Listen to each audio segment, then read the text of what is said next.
Where's your chart? Dine-in Cinemas Bundoran. Now serving pizza, hot dogs, ice cream, and more to your seat. Find out more at Eclipse Cinemas. Time to join our man at the movies, Collie McFadden, with the very latest from Eclipse Cinemas in Bundoran. He may be a day late, but there is a good reason. There's an absolutely massive release this week, isn't there? Yeah, this is huge. And no matter what we say about it, what we joke about it, Seamie, this is already huge. And because it's a Friday and not our usual Thursday slot, the film is actually opened at 4 o'clock today. And I can tell you something. Usually the 4 o'clock show, even for a big movie, 20 would be big, because with children's movies, they generally wait till a Saturday, they wait till the holidays.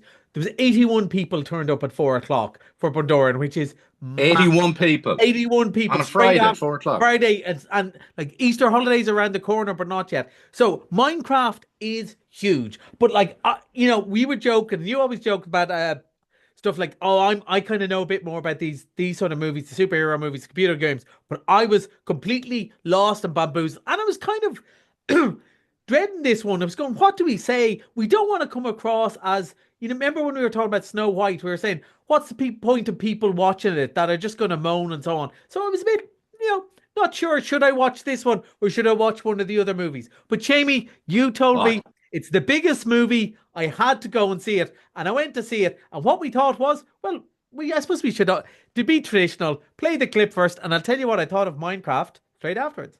Where are we? Welcome to the overworld. Anything you can dream about here, you can make. And that will be the end.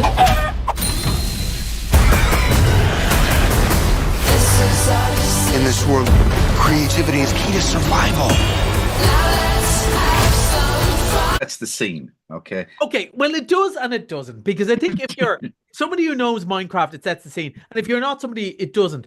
But here's the thing. Big announcement. I was totally wrong about this, right? Because I just assumed, and I really was kind of worried about, because when I was a kid, there was things I loved, and I was mad into wrestling, and there was always somebody telling me, oh, it's stupid, just because I liked it and I was a little kid, and I didn't want to be that guy, but I said I'd go and watch it because she told me to go and see it, and then I really enjoyed this. Now, did I understand what was going on all the time? No, but it didn't matter, because they know. Look, people love the game, and they've lots of little bits of the game for people who enjoy the game. But the story isn't really the game. The story isn't a new story. It's quite like Jumanji, in that people are trapped in the world of the game. So you get all the game bits. But the story really is these four misfits are stuck in the game with Jack Black. And Jason Momoa, who's very entertaining in it, who's always, from Game of Thrones and Aquaman, is usually he's such a big, strong Hawaiian guy. He's usually the coolest man in the world. In this place, he's total dweeb trying to pretend he's cool, and he's very funny at it. And he's listening to his life stopped in about 1988, so all his music is stuff from that. And I was going, wow, I know all the words to all of this stuff. Jack Black, I've had a theory before. He's always at his best when he's toned down slightly for kids. School of Rock, Kung Fu Panda, those Jumanji, those movies, and he's in great form. And they're just having a blast. They're doing loads of jokes. They do loads of falling over jokes that'll keep the kids happy. There's loads of Minecraft square sheep jokes for everyone.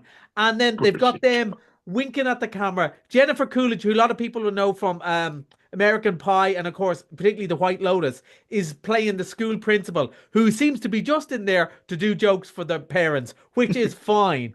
Everyone's happy. It's colourful. It's an hour and a half. It has a lot of fun, and it leaves. It's really, I laughed 6 or 7 times out loud in the cinema. I quite like the message about creativity and, doesn't matter what you build as long as it's yours and you do it. Everyone's the whole message is let's be nice to each other. It's bright, it's fun, it's cheerful. It was going to be huge no matter what. I assumed this was going to be one of these where I came on and said, Seamie, look, I'm sure the little kids will like it, and let's not moan about it. But it actually is really good fun. It's not as good as, say, the Lego movie or anything like that, but it is really entertaining. Parents are going to be so relieved because let's face it, they're going to see it. They have Yeah. no choice, and they're going to be so relieved that it's a bit of crack. And that is probably the best review. It's a bit of crack. It's not The Godfather. It's not the Airplane. It's a bit of crack, and that's what more could you ask for the Easter holidays? Good value, good entertainment. Big surprise. And, how often do I come on and say I'm wrong? Very rarely. So Absolutely. And come here, the age group, what do you reckon? How young? I think you could, 5-year-olds would be fine. There's What? nothing rude. Yeah. There's nothing rude, and it's not very long. But and they know the game. But it's really 8 upwards, and they're loving it. But what's Okay. gas about it? A bit like Sonic the Hedgehog and so on. The game's been out for about 30 years almost now. So Yeah. there's lots of teens and 20-year-olds for nostalgia reasons want to see it as well, which is Bring a their mad kids. thing. Yeah, which is a mad thing. But I suppose, I That's never it. grew out of some stuff as either, And so it's really, really good. And it's great when such a big thing that little kids are looking forward to so much is actually good. It's not Okay. rubbish. It's not dumb. Well, it is dumb, but it's rightly dumb. That's going to be packing them out for the next couple of weeks anyway, for sure. Right, now something completely different. Death of a Unicorn. More horror. A bit of comedy in this too. I Yeah, presume, it's is it? more of a dark comedy. So it's this man and his daughter, and they're kind of sucking up to their boss, and they're like Elon Musk type billionaire pharmaceutical people, but they're weird. They're both clever and thick at the same time. They live in this big compound. Oh, we know And- lots of those people. Yeah, and he's driving in, hits what he thinks is a horse with his car. Turns out to be a unicorn. There's a unicorn living on the ground, and some of the blood gets on them, and they notice the blood has healing properties. And needless to say, the farmer billionaires go, "Oh, really? Tell us more," and decide to take their revenge. Meanwhile, the daughter, played by Jenna Ortega, who's hugely popular, particularly from the Wednesday TV series, and Disney stuff, she's saying, "No, look, I've read the mythology. The unicorns will come back for their revenge. After all, they are Scottish, but they will come back for their revenge." Listen, What are they? All yeah, right, okay. I don't know. listen to what I'm telling you, and things do not go well. So it's a little bit Jurassic Park, a little bit sort of like Saltburn satire about rich people, eat the rich sort of thing. I thought it was quite good. It didn't blow me away. It's a movie I smiled through all the time rather than laughing, if you know what I mean. I was kind of sitting there going, "Oh yeah, that's good," rather than guffawing. But it's clever. Like some of the stuff is clever and smart. And I got all the metaphors about the health industry. It's good. It's good. People who like Is a it dark gory? comedy- Gory? No, is it No, lots not of like gory bits? yes, No? in a purple blood sort of way. But people who like stuff like Saltburn and things like that are going Right. to enjoy it. It's not that dark, but it is dark. It's good. It's good. Okay. Very different.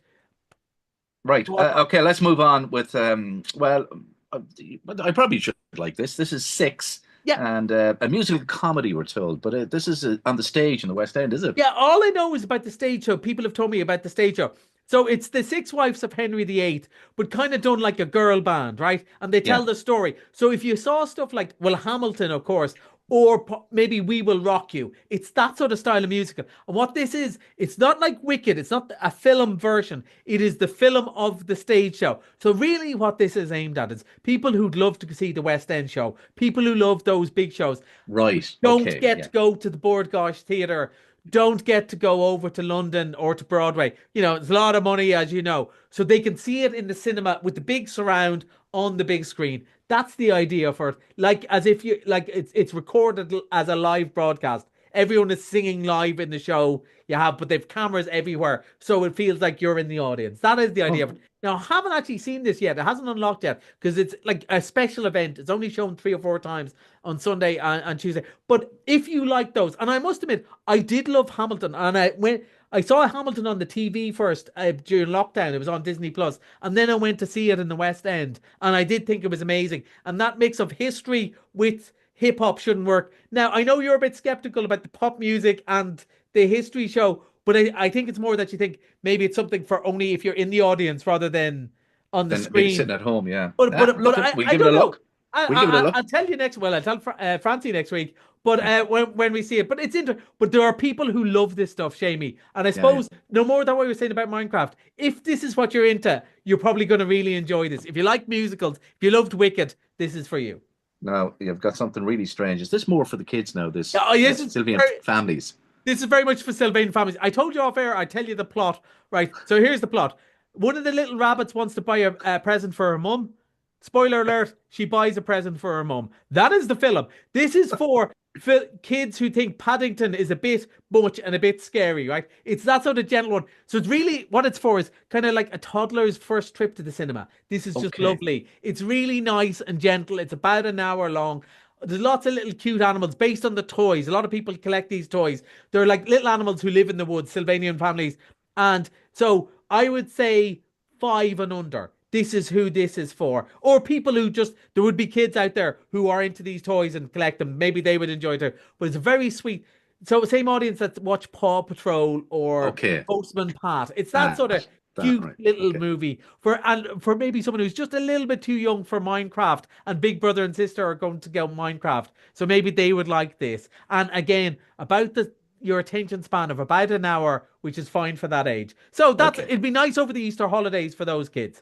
Okay, yes, you're covering all the bases here, right? Mr. Monday, you're bringing back Mickey 17. Mickey 17, which was a real, not loads of people went to see it, but I think we said it at the time on air. I think this is a cult classic of the future. It was never going to get thousands and thousands of people to come and see it, but people will be talking about this in 5 years going, have you ever seen this? In all the colleges and stuff, when people are into movies going, well, have you seen Mickey 17? I really enjoyed it. It's really good. Weird, clever. I know you both really liked the trailer and were put off slightly by the trailer. And that's, to me, that's a good thing, because it's meant to be a bit weird and a bit obscure, but not in a disgusting way. Nothing that you're going to cover your eyes for. It's just funny and satirical and good. And, probably is a bit better than Death of a Unicorn. They're in the same sort of same thing. But I think Mickey 17 is an A, where the other one is a B plus, maybe.